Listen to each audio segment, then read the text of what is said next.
ये उनको नहीं मानेंगे, इनको मान लेंगे, क्योंकि यहां उनको भारत की संपदा पे कब्जा करना है।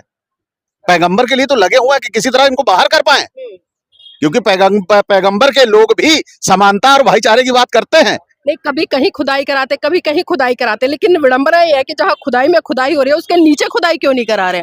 ये इसी में तो फंस गए। जो ललई सिंह यादव थे वो पागल थे, मूर्ख थे, इसलिए वो इस दिशा में चले गए और उन्होंने समाज को भी भ्रमित किया। इस पर क्या कहेंगे? ये कुछ निरक्षर लोग हैं जिनको ये ज्ञान नहीं है, जो अपनी परंपरा का, अपनी विरासत का ज्ञान नहीं है, वो ये बोल सकते हैं। क्योंकि इधर हमारा बहुत बड़ा परिवार है, हमारा समाज है, हम इसको छोड़कर कैसे जी लें? अगर देखा जाए इतिहास उठाकर, तो इतिहास में जो भी लड़ाइयां लड़ी गई हैं उनमें यादवों की प्रमुखता से हिस्सेदारी रही है। एनबी न्यूज़ 24/7 नीलम बोध के साथ। साथियों, लगातार 51 दिन से महाबोधि महाब्यार मुक्ति आंदोलन चल रहा है। तमाम तरह की प्रतिक्रियाएं इस आंदोलन में आ रही हैं, तमाम लोग आ रहे हैं, जा रहे हैं। कुछ लोग इसके समर्थक हैं, कुछ लोग कहीं ना कहीं इसका विरोध भी कर रहे हैं। खैर, मैं उस पर चर्चा नहीं करूंगी। आज मेरे साथ में जानी मानी एक ऐसी हस्ती है जिसे मैं कट्टर हिंदू कहूं, पाखंडी कहूं, किन किन शब्दों से मैं उनकी संज्ञा दूं समझ नहीं आ रहा है फिलहाल।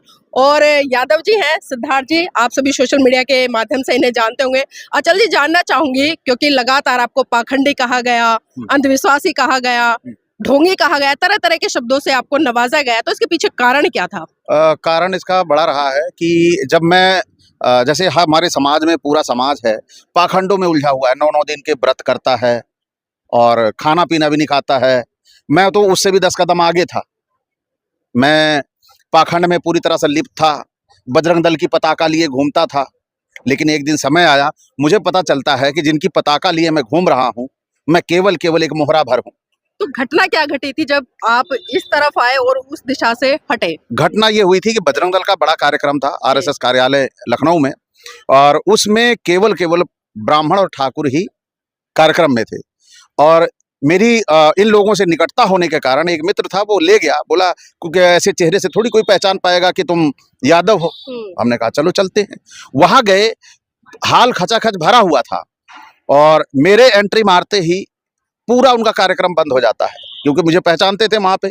जैसे मेरी आज अपने समाज में पहचान है, इसी तरह वहां भी मेरी पहचान हुआ करती थी। मैंने जहां रहा हूं अपना बेस्ट दिया है मैंने। तो वहां पर जब मैं पहुंचा, कार्यक्रम बंद हो गया और कहा उन्होंने कि अब ये कार्यक्रम 1 घंटे बाद चलेगा। फिर गए, जिस दोस्त के साथ था मैं उसको बुलाया और मुझे बाहर खड़ा कर दिया उन्होंने। वो अंदर कह रहे हैं कि अहिरवा अंदर कैसे आ गया? अच्छा, ये बताया गया था तुम लोगों को। तो मेरे कानों तक वो आवाज पहुंच गई। फिर मुझे समझ में आया कि ये सारा का सारा हमारे खिलाफ बहुत बड़ा षड्यंत्र किया जा रहा है। वहीं से ये टर्निंग शुरू होती है और मैंने शुरू कर दिया खोजना कि मेरा परिवार कहाँ है, मेरा समाज कहाँ है, मेरा धर्म कहाँ है। और मैं आज अपने समाज के साथ खड़ा हूँ, आप देख रही हैं। मतलब दिमाग की बत्ती जली कि झंडा हम उठाए, डंडा हम खाए, गोली हम खाए और मलाई कोई और खाए। बिल्कुल, इसके लिए मेरा परिवार जाना जाता है। घर घर मैंने ईंटें पुजवाई हैं राम मंदिर के लिए। लेकिन जिस दिन पता चला ये नहीं है हमारा, उस दिन मुझे जीवन का सबसे बड़ा पश्चाताप हुआ कि मैंने कितनी बड़ी भूल की थी ना जानकारी में। तो जब उस संस्कृति से निकलकर इस संस्कृति की तरफ आए, यानी कि जो बुद्धिज्म की संस्कृति है, प्रज्ञा की संस्कृति है, ज्ञान की संस्कृति है और एक तरह से प्रकाश की संस्कृति है, तो लोगों में कुछ तो हलचल हुई होगी, खासकर उन लोगों में जहां तक जिनका कल तक आप झंडा उठा रहे थे। जी, हलचल तो बहुत हुई। आज 9 FIR मेरे ऊपर है, इसके गवाह है। वही तबका कर रहा है कि अभी भी लौट आए, परेशान कर दे इसको, ये दुखी होके आ जाए। लेकिन मुझे जो आनंद है, यहाँ पे मुझे कुछ बनावटी नहीं बनना जी, है ना। यहाँ मुझे पता सारे मेरे अपने हैं, जितने लोग खड़े सारे मेरे अपने हैं। यहाँ मुझे कोई बनावट करनी है, कुछ नहीं करनी। और वहां मुझे बनावट करनी है। क्या बनावट करनी है? ये फला जाति का है, ये फला जाति का है, ये श्रेष्ठ है, ये नीचा है, ये ऊंचा है, इसको कैसे कर लूं मैं? यादव जी, लगातार एक सवाल उठता है, क्योंकि ललई सिंह यादव की जब हम बात करते हैं तो एक क्रांति, एक जुनून और कहीं ना कहीं वो दृश्य सामने आ जाता है जब उन्होंने वो आंदोलन किया होगा। और आज बहुत सारे यादव समाज के लोग कहीं ना कहीं ये कहते नजर आते हैं कि जो ललई सिंह यादव थे वो पागल थे, मूर्ख थे, इसलिए वो इस दिशा में चले गए और उन्होंने समाज को भी भ्रमित किया। इस पर क्या कहेंगे? ये कुछ निरक्षर लोग हैं जिनको ये ज्ञान नहीं है, जो अपनी परंपरा का, अपनी विरासत का ज्ञान नहीं है, वो ये बोल सकते हैं। क्योंकि इधर हमारा बहुत बड़ा परिवार है, हमारा समाज है, हम इसको छोड़कर कैसे जी लें? अगर देखा जाए इतिहास उठाकर, तो इतिहास में जो भी लड़ाइयां लड़ी गई हैं उनमें यादवों की प्रमुखता से हिस्सेदारी रही है। जब आप मार्शल कौम के व्यक्ति हो तो क्या किसी का आप उत्पीड़न कर सकते हो? कभी नहीं। मार्शल कौम किसी पे उत्पीड़न होते हुए देख नहीं सकती। मतलब रक्षा के लिए एक तरह जी जी, रक्षा के लिए। तो वो कैसे अपनी इन परंपराओं को छोड़ दे, कि इतने बड़े परिवार को छोड़ दे, अपने लोगों को छोड़ दे? ये जो कर रहे हैं ये बहुत ही धूर्त किस्म के आदमी हैं। अब तो मैं ये कह रहा हूं 75% यादव मानसिक रूप से ललई जी को मानने लगा है। केवल अब वो विचारधारा सामने आने वाली बात है, बाकी तैयारियां पूरी हमारी चल रही हैं। लेकिन अभी देखिए उत्तर प्रदेश के एक बहुत बड़े नेता हैं, कहीं ना कहीं हम देखते हैं जब कुर्सी धुलवाई जाती है तो तब उन्हें महान पुरुष याद आते हैं, लेकिन फिर से वही कर्मकांड वही आडंबर वो करते नजर आते। तो क्या कारण है, ऐसे लोग अब तक क्यों नहीं उस संस्कृति को छोड़ पा रहे जो उनके ऊपर लगातार अत्याचार करती है, शोषण करती है? देखिए, जब हम ऑन गोइंग होते हैं, जी जैसे मैं भी तो पाखंडी ही था, अब पूर्व पाखंडी हो गया हूं, तो उसी तरह वो भी रास्ते से गुजर रहे हैं। अभी तक विचारधारा का उनके पास कहीं से करीबी नहीं थी, विचारधारा से वो दूर थे, लेकिन अब धीरे धीरे वो विचारधारा के करीब आते जा रहे हैं। परिवर्तन उनमें दिख रहा है, क्योंकि अब वो भी प्रताड़ित पीड़ित हो रहे हैं। पहले नहीं थे, पहले उनको पता था कि मैं भी क्षत्रिय हूं, लेकिन जब उनका घर धुला गया तो थोड़ा सा एहसास हुआ शूद्र हूं, फिर मंदिर धुला गया, फिर पता चला शूद्र हूं। इसके बाद से अब प्रक्रिया धीरे धीरे बदल रही है, और जितना ही लोग उनके करीब जा रहे हैं, अगर हम उपेक्षित करेंगे उन्हें तो वो बदलेंगे नहीं। जरूरत है करीबी की, उन्हें उनके पास विचारधारा को पहुंचाया जाए जिससे वो बदले, और वो बदलेंगे तो देश की भी राजनीति बदल जाएगी। अचल जी, अभी आपने बात करी कि कम से कम 70% यादव समाज कहीं ना कहीं ललई सिंह यादव की विचारधारा को समझ रहा है, और ललई सिंह यादव जी की बात करें तो वो बौद्ध बने, और जिस तरह से उन्होंने सच्ची रामायण का इतिहास लिख के इस देश के सामने आंखें खोलने का काम किया, उसको पाखंडवाद से बाहर निकालने का काम किया, और तमाम प्रश्न चिन्ह इस व्यवस्था पर खड़े कर दिए जो काल्पनिक है, धराशाही है, एक तरह से रेत की ढेर की तरह की आंधी आए और एक ढेर में बह जाए। तो जानना चाहूंगी, क्योंकि मैं भी इस आंदोलन में पिछले 12 दिन से हूँ, लगातार ऑब्जर्व कर रही हूँ, आपको छोड़कर या एक दो लोगों को छोड़कर अभी तक जो यादव समाज है उसकी सक्रिय भूमिका नहीं दिखाई दे रही। तो कारण क्या है?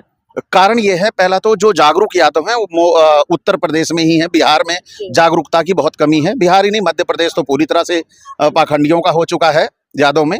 तो जो जागरूकता है वो अब वहां से धीरे धीरे शुरू हो रही है।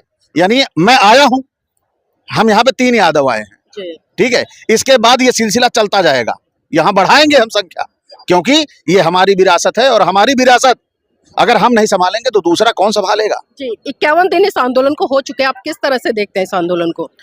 ये आंदोलन को मैं इस तरह देखता हूं कि ये अपनी संस्कृति, अपनी संपदा को बचाने का आंदोलन है, क्योंकि जो ये बीटी एक्ट था यह पूरी तरह से जिसे बोलेंगे विकृत मानसिकता का एक्ट है। क्योंकि आप देखिए, राम मंदिर बना, राम मंदिर में क्या बौद्ध को, मुस्लिम को शामिल किया गया? नहीं शामिल किया गया।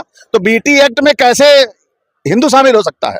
नहीं, वो तो कह रहे हैं ना कि जो भगवान बुद्ध है वो विष्णु का अवतार है, कोई 13वां बता रहा है, कोई 8वां बता रहा है, कोई 12वां बता रहा है, और एक महाशय जी मिले, उन्होंने तो यहाँ तक कह डाला कि 24वें अवतार है। अभी 10 लोग मिलके मुझे कह दे कि मैं विष्णु का अवतार हूं, तो क्या वो मान लेंगे? ये सिद्ध करना पड़ेगा उन्हें कि विष्णु के अवतार वो कैसे थे। ये गपोले गा देना आसान है। नहीं, कल को अगर कोई ये कहता है कि ये जो पैगंबर है वो भी विष्णु के अवतार है, तो क्या उस बात को ये मान लेंगे? ये उनको नहीं मानेंगे, इनको मान लेंगे, क्योंकि यहां उनको भारत की संपदा पे कब्जा करना है। पैगंबर के लिए तो लगे हुए हैं कि किसी तरह इनको बाहर कर पाए, क्योंकि पैगंबर के लोग भी समानता और भाईचारे की बात करते हैं। नहीं, कभी कहीं खुदाई कराते, कभी कहीं खुदाई कराते, लेकिन विडंबना ये है कि जहाँ खुदाई में खुदाई हो रही है उसके नीचे खुदाई क्यों नहीं करा रहे हैं? ये इसी में तो फंस गए, खुदाई कराने पे ही फंसे। खुदाई करा रहे थे, बुद्ध जी निकलते थे, खबरें आ जाती थी। अब ये खुदाई के भी पक्षधर नहीं है, अब ये खोदेंगे भी नहीं। क्योंकि अभी हम देख रहे थे जब से बीटी एक्ट का ये आंदोलन शुरू नहीं था, उससे पहले तमाम मस्जिदों को खोदने की बात की जा रही थी, लेकिन जब से बीटी एक्ट का ये आंदोलन मजबूत हुआ है कि महाबोधि महाब्यार मुक्ति आंदोलन है और बौद्ध विरासत को बचाने की बात करें, तब तक देख रहे हैं हम भारत में आरएसएस की तरफ से या भारतीय जनता पार्टी की तरफ से उन मस्जिदों की खुदाई इन्होंने बंद करा दी है। देखिए, ये कराएंगे, मैं कह रहा हूँ, अगर ये आंदोलन और तेज हो गया तो इतने दहशत में हो जाएंगे, हवन कुंड का गड्ढा नहीं खोदेंगे ये। मतलब डरे हुए हैं जी, हवन कुंड का गड्ढा नहीं खोदेंगे ये। अब खुदाई की तो बात ही छोड़ दीजिए। जी, चलिए जानना चाहूंगी क्योंकि आप यादव समाज से रहे हैं लेकिन अभी वर्तमान में बौद्ध है, तो मैं पुरानी पहचान पर बात नहीं करूंगी। अभी नई दिशा में बढ़कर किस तरह से एक प्रज्ञा जाग रही है और किस तरह से ज्ञान वर्धन हो रहा है? जी, इसके लिए मैंने एक संगठन का निर्माण किया हुआ है, अखंड भारत मिशन, और उसी अखंड भारत मिशन के तहत लोगों को जागरूक करने का काम कर रहा हूं और लोगों को वास्तविक जीवन का एहसास कराना है, यही मेरा उद्देश्य है। जी, यादव समाज जो बौद्ध बन चुका है, इस आंदोलन के लिए क्या संदेश देना चाहेंगे ताकि अपनी भी हो सक्रिय भूमिका इस आंदोलन में निभा सके? संदेश यही देना चाहेंगे कि ये हमारी विरासत है, हमें अपना वजूद बचाने के लिए, अपनों के लिए एकजुट होना होगा, तभी हम इस देश में सुरक्षित, संरक्षित रह पाएंगे। जी, बहुत-बहुत साधुवाद आदरणीय जी हमारे साथ जुड़ने के लिए। और देखिए तमाम मुद्दों पर हमने बात की और खासकर अभी मैंने यादव जी से बात करी, यादव नहीं अब तो बौद्ध बन चुके हैं और कई चीज़ों को लेकर इन्होंने बिल्कुल खुलासा किया है, किस तरह से कट्टर एक तरह से पाखंडवादी रहे या अंधविश्वासी रहे, जो भी रहे, लेकिन आज वर्तमान समय में वो एक प्रज्ञा है, उसके रास्ते पर चल रहे हैं और कहीं न कहीं समाज को भी एक दिशा व दशा देने का काम कर रहे हैं। तो बहुत-बहुत साधुवाद है आदरणीय जी आपको इस शुभ काम के लिए। जी, बहुत-बहुत धन्यवाद। नमो बुद्धाय, जय भीम।